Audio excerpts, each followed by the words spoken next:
एक गांव में दो मामा और उनका परिवार रहा करता था। सब कुछ अच्छा चल रहा था, पर दो सड़क हादसे में मेरे बड़े मामा की मृत्यु हो गई। इसके कुछ समय पश्चात मेरी बड़ी मामी की मृत्यु भी हो गई।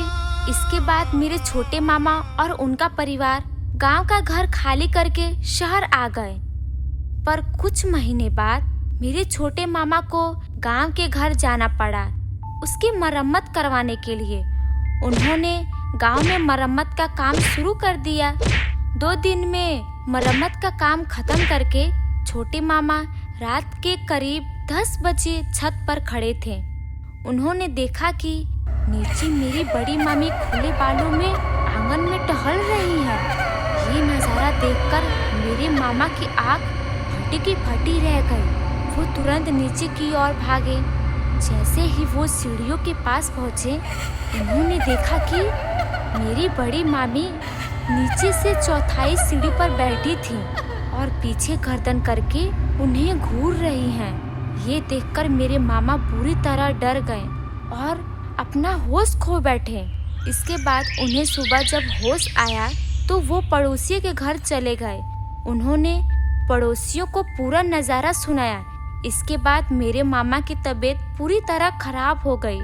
वो जल्द से जल्द शहर आ गए, पर उस रात को कभी नहीं भूल पाए। तो हेलो दोस्तों, हमारी कहानी यहीं पे खत्म होती है। माला की 2 बहुएं थीं। दोनों बहुओं की आपस में खूब बनती थी, लेकिन जब भी रसोई में घुसती तो खाना बनाने की बजाय बहस शुरू हो जाती थी। एक दिन की बात नहीं, यह रोज की बात थी। माला बहुओं की बस इसी चीज से बहुत परेशान रहती थी। एक दिन माला आराम से अपने कमरे में टीवी देख रही थी और शाम होते ही दोनों बहनें पूनम और सपना रसोई में खाना बनाने के लिए जाती हैं कि वहाँ लड़ाई शुरू हो जाती थी।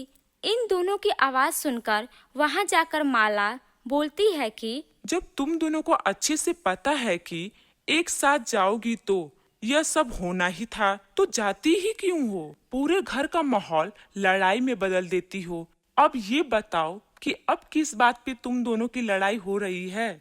माँ जी, मैं रसोई में सबके लिए खाना बनाने के लिए आई थी, लेकिन इनको तो अभी ही आना था। आई तो आई, बहस भी करना शुरू कर दी। अब इसमें मेरी क्या गलती है? झूठ कितना बोल रही हो तुम? माँ जी, सबसे पहले मैं आई थी। मैं तो आपके ही मनपसंद का खाना बना रही थी। अब इनको लड़ाई करने का शौक है, तो अब मैं इसमें क्या करूं? माँ जी, आप बस मेरी बात सुनिए। मुझे इनके हाथ का खाना बनाए हुए खाना में स्वाद नहीं आता है और मैं अपने लिए और बाकी सबके लिए खाना बनाने जा रही हूँ। आप इनको बोल दीजिए कि रसोई में ना जाएं। मैं खाना खुद ही बना लूंगी। बहस से तो अच्छा है सबके लिए खाना रोज मैं ही बनाऊं।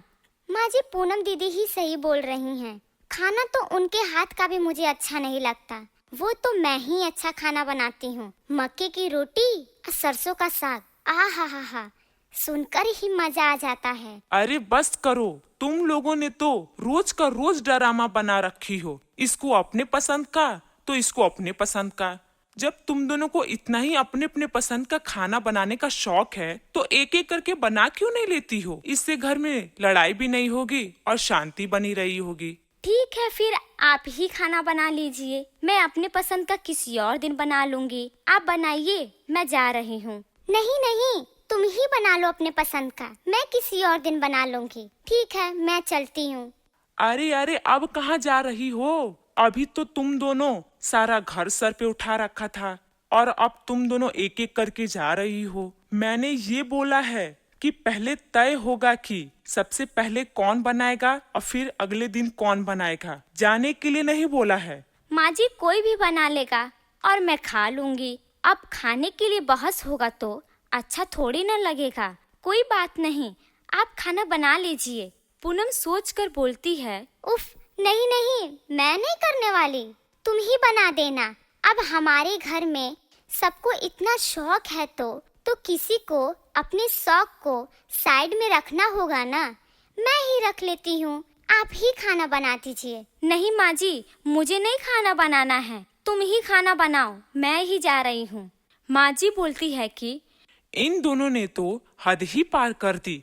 पहले रसोई में आकर खाना बनाने के लिए लड़ती हैं, और जब मैं बोल दूं कि एक एक करके खाना बना लो सब, तो दोनों काम से भागने लगती हैं और आखिर में मुझे ही खाना बनाना पड़ता है। बस अब बहुत हो गई। इन दोनों का अकल ठिकाना तो लगाना ही होगा, वरना रोज रोज मुझे ही खाना बनाना पड़ेगा। माला इस बात से बहुत परेशान होती है। तुम लोगों को रसोई में जाकर अपने लिए खाना बनाने का बहुत शौक है ना, तो अब मैंने ये सोचा है कि तुम दोनों को बहस करने का मौका ही ना दिया जाए। अब तुम दोनों के लिए घर में अलग अलग रसोई होगी। मतलब माँ जी, वो भी अलग अलग? अब से तुम दोनों अपने से काम करोगी, इससे बहस भी नहीं होगा और घर में शांति बनी होगी। लेकिन माँ जी, ऐसा थोड़ी ना अच्छा लगता है। भले हम दोनों लड़ाई झगड़ा करते हैं, लेकिन हम दोनों तो एक ही घर की बहुएं हैं ना, और घर में एक ही रसोई अच्छी लगती है, ऐसे दो अलग अलग नहीं। हाँ माँ जी, आप खुद ही बताइए, आसपास के लोग को पता चलेगा कि हम दोनों बहुओं की अलग अलग रसोई है, तो वो क्या सोचेंगे कि घर में बहुओं के आते ही बंटवारा हो गया। कोई बात नहीं, जिसे जो सोचना है उसे सोचने दो। मुझे तो घर में सिर्फ शांति चाहिए। बड़ी बहू सोचती है कि अब तो बस अपने लिए ही खाना बनाना है, तो बना लूंगी मैं अपने लिए।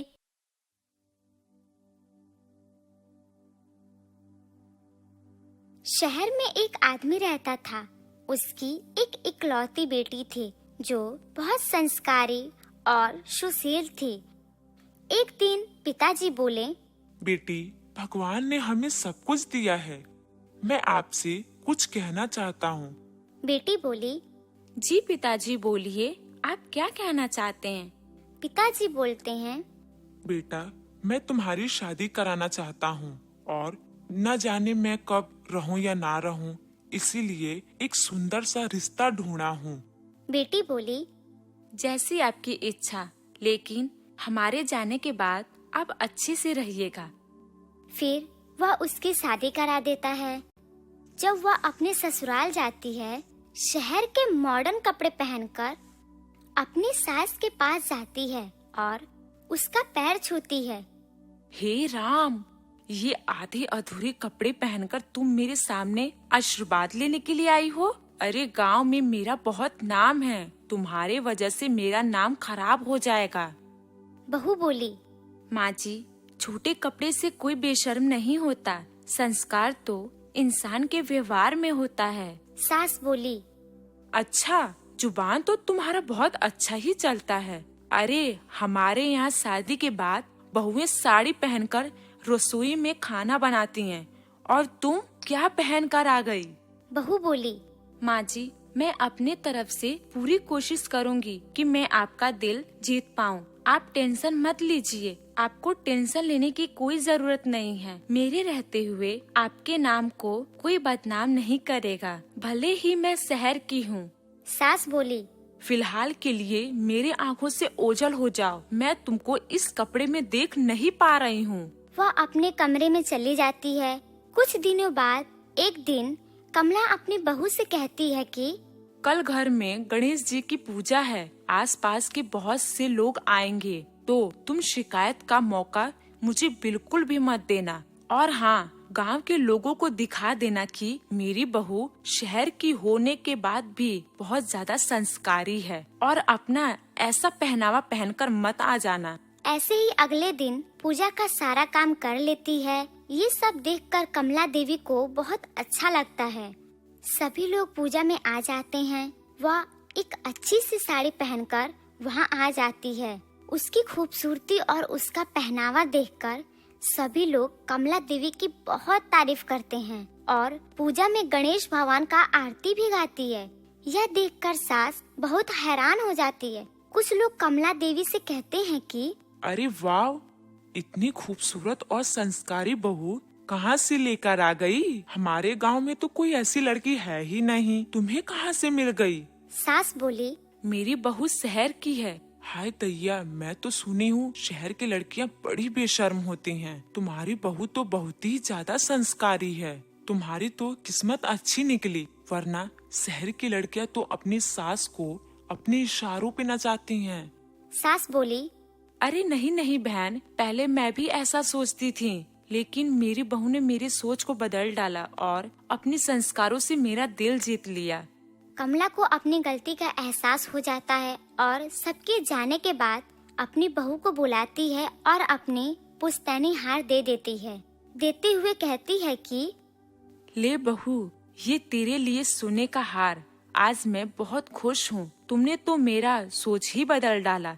सच में मुझे एहसास हुआ कि ऐसे कपड़े पहनने से इंसान के संस्कार नहीं दिखते।